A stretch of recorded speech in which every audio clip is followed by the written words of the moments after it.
Morning friends. तर आज आपण इयत्ता 10वी या वर्गाची जी कविता आहे 1.3 बास्केट फुल ऑफ मूनलाइट ही कविता अभ्यासणार आहोत.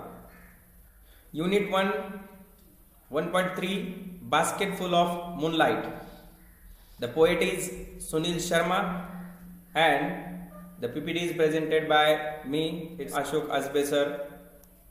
Warming up. In that there is chit chat. We want to discuss the chit chat.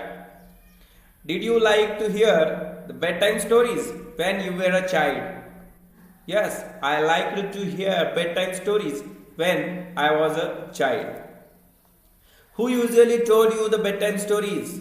तुम्हाला या कथा कोण सांगायचं? Usually my grandmother, my grandfather or my uncle would tell me the bedtime stories. Why did you like to hear them? तुम्हाला या कथा ऐकायला का आवडत होत्या?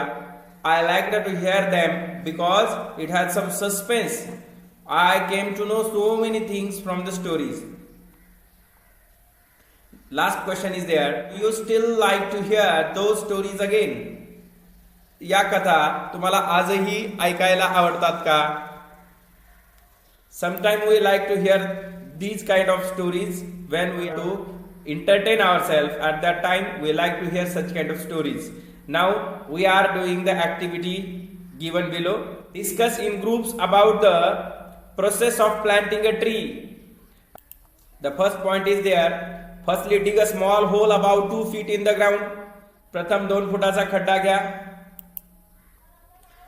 Pour fertilizers mixed soil hole or in the hole. त्या खड्ड्यामध्ये खत मिश्रित माती भरा. The third one is there. Take a small seedling and plant it in the hole. छोटंसं रोपटं घ्या आणि ते रोपटं त्या खड्ड्यामध्ये लावा. त्याचं रोपण करा. And water the seedling as per the requirements. आणि आवश्यकतेनुसार त्या रोपट्याला पाणी द्या. Discuss in pairs and write what your father and mother do for your family. तुमचे आई वडील तुमच्या कुटुंबाकरता काय काय करतात याच्याविषयीची एक लिस्ट काढा. याच्याविषयीची एक यादी घ्या. Now let's see what does father do for the family. The first one is given here. Works hard to earn a living. वडील उदरनिर्वाहासाठी कमाई करण्यासाठी कष्ट करतात. Number 2, takes care of the family. आपल्या कुटुंबाची ते काळजी घेतात. Provides required things. आवश्यक वस्तू गोष्टी त्यांना पुरवतात. Protect the family. आपल्या कुटुंबाचं संरक्षण करतात. Give spiritual guidance. आणि आपल्या मुलांना आध्यात्मिक ज्ञान देतात. चांगल्या गोष्टी शिकवतात. Tell moral stories and good things. त्यांना चांगल्या गोष्टी सांगतात. त्यांना चांगल्या गोष्टी शिकवतात. These are the duties done by father for the children. Now second, what does mother do for a family? A mother always takes care of the family. आई आपल्या कुटुंबाची काळजी घेते. Keeps the house clean. आपलं घर स्वच्छ ठेवते. Gets up early and work. सकाळी लवकर उठते आणि कष्ट करते, काम करते. Cooks tasty food for the family. आपल्या कुटुंबासाठी स्वादिष्ट भोजन बनवते. Wash clothes and pots. कपडे धुते, भांडी धुते. and help children in studies. आणि आपल्या लेकरांना आई अभ्यासामध्ये देखील मदत करते शिकलेली आई असेल तर. Now let us see the poem. आता आपण प्रत्यक्ष कविताच पाहूया. एक छोटा मुलगा आहे. त्याचे वडील हे शहरामध्ये कामाला जातात आणि उशिरा येतात म्हणून त्याला काळजी वाटते आणि म्हणून तो त्या चंद्राला विनंती करतो. ओ मून, हे चंद्रा, गिव्ह मी मूनलाइट. तू काय कर? गिव्ह मी मीन्स मला दे. Oh moon, give me moonlight. मला तू चंद्रप्रकाश दे. किती मागतोय? बास्केट फुल और 2 बास्केट फुल. 1 टोपली दे किंवा 2 टोपली मला तू चंद्रप्रकाश दे. एक सीड्स ऑफ मूनलाइट. याला 2 बास्केट फुल काय पाहिजेत? With seeds. बिया पाहिजेत. बिया कशाच्या? Of moonlight. चंद्रप्रकाशाच्या बिया पाहिजेत. काय करायचंय त्याला त्या बियांचं? From the city to my village, शहरापासून माझ्या खेडेगावापर्यंत on the sides of the path, रस्त्याच्या दोन्ही बाजूला I want to sow many, मला खूप खूप लावायचे आहेत. काय लावायचे आहेत? Small small moons of light, मला छोटे छोटे चंद्र पेरायचे आहेत. Whole village goes to the city daily to work, अख्ख्या गावातले लोक शहराकडे काम करण्याकरता जातात. अँड इट बिकम्स डार्क, आणि जेव्हा ते वे बॅक परत येत असतात, it becomes dark on it's way back, तर त्यांना परत येताना रस्त्यातच अंधार होतो. का उशीर होतो? तर त्याचं कारण as my village is quite फार, कारण माझं जे गाव आहे ते बरचस दूर आहे.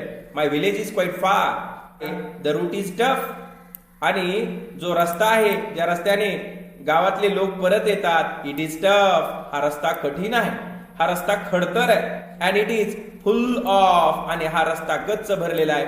कशाने भरलेला आहे? स्नेक्स, या ठिकाणी साप आहेत. अँड स्कॉर्पियन्स, आणि या ठिकाणी विंचू सुद्धा आहेत. नायदर बस नॉर कार्ट प्लाईज, म्हणजे बसही या वाटेवर येत नाही आणि बैलगाडी सुद्धा या वाटेने चालत नाही. वेन माय फादर रिटर्न्स होम, जेव्हा माझे वडील घरी येतात. वेन मीन्स इथं केव्हा नाही, वेनचा अर्थ या ठिकाणी आहे जेव्हा. वेन माय फादर रिटर्न्स होम, जेव्हा माझे वडील घरी येतात. आय एम ॲस्लीप, मी झोपेमध्ये असतो, मी जागा नसतो, म्हणजे वडिलांचं माझं बोलणं होत नाही. And he goes back early in the morning, आणि सकाळी वडील परत जातात. अर्ली इन द मॉर्निंग, लवकरच सकाळी जातात. वाईल आय एम स्लीपिंग, आणि तेव्हा मी झोपलेलाच असतो.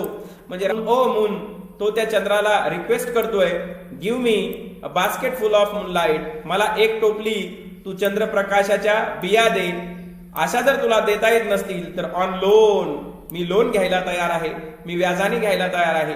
मला व्याजाने का होईना या चंद्रप्रकाशाच्या बिया दे. अशा पुन्हा पुन्हा हा मुलगा चंद्रप्रकाशाच्या बिया मागतो. त्याचं कारण काय आहे? तो म्हणतो, I want to light the dark route, मला या चंद्रप्रकाशाच्या बियाच्या मदतीने लाईट करायचा आहे, उजेड करायचा आहे. कुठं उजेड करायचा आहे? द डार्क रूट, या अंधाऱ्या रस्त्यामध्ये मला उजेड करायचा आहे. उजेड केल्यावर काय होईल? सो दॅट, मग उजेड केल्यावर माय फादर रिटर्न्स अर्ली, माझे वडील काय होतील? लवकर परत येतील. रिटर्न्स म्हणजे परत येतील, अर्ली म्हणजे लवकर, म्हणजे माझे वडील लवकर परत घरी येतील.